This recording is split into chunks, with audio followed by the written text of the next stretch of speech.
If you fall in love, nothing gonna be the same. You walk around calling out her name. You throw your heart down like a glove. Push come to shove, you only end up lonely. Steve Earle is an American singer-songwriter, record producer, author, and actor. He began his musical career in the mid-70s as a songwriter in Nashville and was playing in bands as well at that point. And eventually got a contract, released his first solo studio album in 1986. Over time, he transitioned away from straight country to a more eclectic mix of stuff that include blues, folk, rock, and other things as well. He has released 22 studio albums, 6 live albums, and books and poetry and all sorts of things. Hi, my name's Dan. So this was the 7th studio album by Steve Earle, and it's my first time listening to it.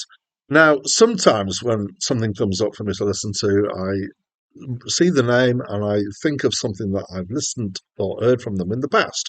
And sometimes I have an idea about how I felt about them. Now, I try as much as possible to listen to these albums with as little information as I can for the first time.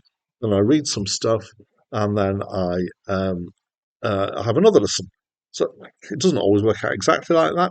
But on this case, from my first listen, I was remembering that a while back, I reviewed another Steve Earle album called Guitar Town. Now, actually, that wasn't in this series of videos. It was when I used to review albums for a blog with a long story. And I didn't like the album at that time. I know that this album is to come later in the list. So we'll see if my opinions change by the time we get there. So I remembered. This is complicated, I know, I'm sorry. I remembered Guitar Town, and I remembered I didn't like it, and I thought, oh, okay, let's try and keep an open mind. It might be a bit country, and people who've been with me for a while know that I have a little bit of a struggle with country at times. Um, However, what I had forgotten was that I have actually reviewed a Steve Earle album in this series of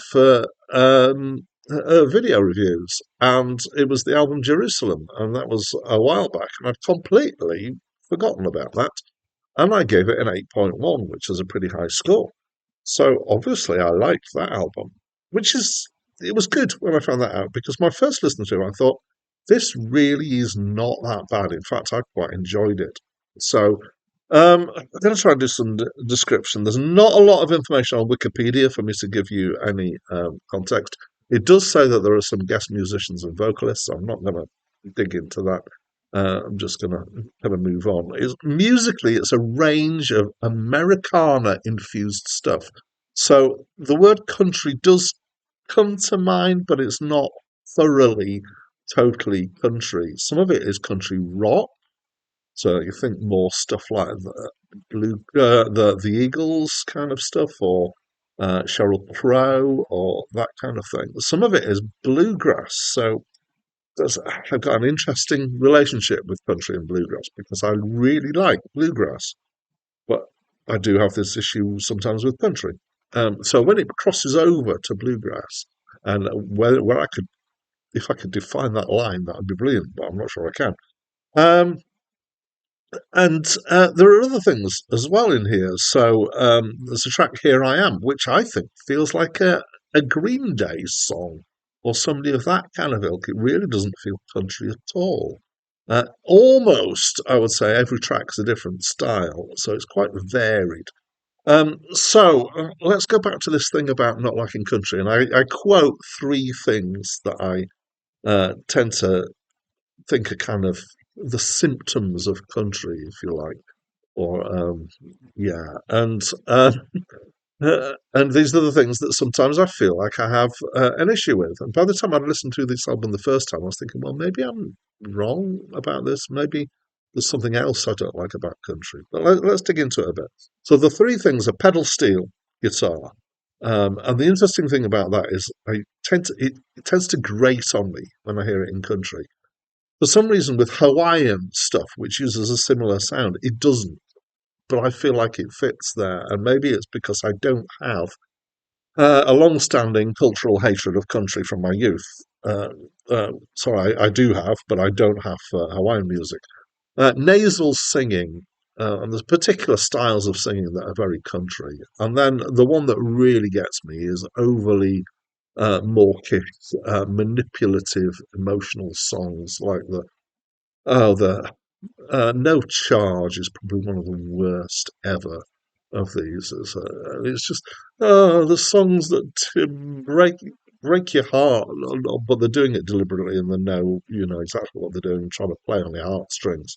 Okay, so how does this fit here? So well, we've got, as I said, some bluegrass moments. We've got stuff like mandolin. Yes, I like mandolin. Violin or fiddle. Violin, yes. Banjo. I'm actually quite up for a bit of banjo. There are bits of slide. Some of it is not pedal steel slide. Some of it I'm not sure what it is, but it sounds different. It's got a different kind of tone to it. It's quite nice. Okay, so I've not got the problem with that. Nasal singing, yeah, a little bit, and it kind of comes and goes. He seems to kind of vary his style of singing a bit. He's a decent singer, actually. It is quite expressive with his singing. And even when it was somewhat on the countryside, I didn't find it too annoying. Um, the songs are the emotionally manipulative. I think this is the real key, which is no, they're not. There is emotional stuff in here, but they're well written and they're nicely observed. They're observational songs about people and life. There's some strong songwriting, I would say.